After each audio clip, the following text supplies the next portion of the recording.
Trump is right. Eliminate the income tax on Social Security payments.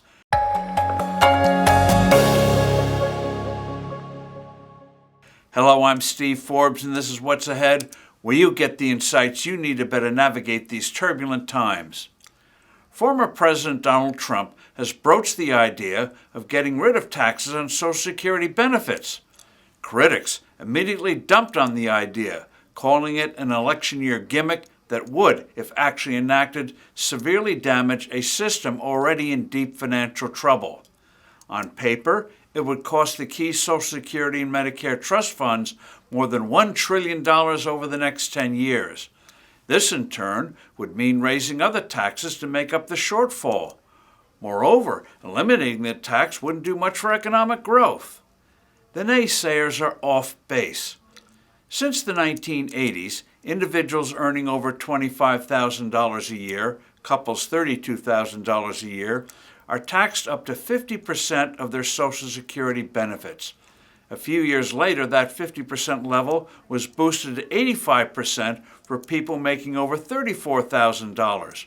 For married couples, the number was $44,000.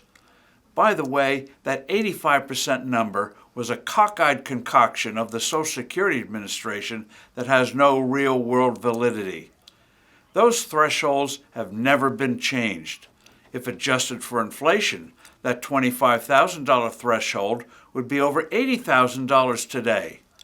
People still in the workforce while on Social Security face today an income tax rate as high as 60 to 70% for each additional dollar they earn. Punishing seniors who wish to continue to work full-time or part-time is preposterous. By definition, the economy benefits from their participation. If you're able to do so, working can also be good for your health. Remember, seniors with paying jobs are still paying taxes into Social Security and Medicare. In addition, depending on their income level, they're also liable for federal and state income taxes. It's win-win all around.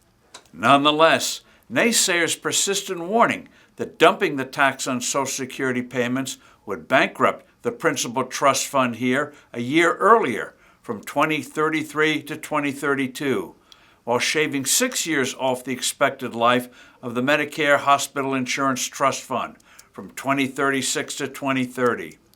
In the case of Social Security, that would mean an immediate 21% cut in benefits. For Medicare, a reduction of 11% in funds available for hospital care for the elderly. But these doomsday scenarios should be taken with a huge grain of salt. Let's get real. There's no way the Washington politicians would permit any cut in existing payments, period. They would use other funds to make up any shortfall.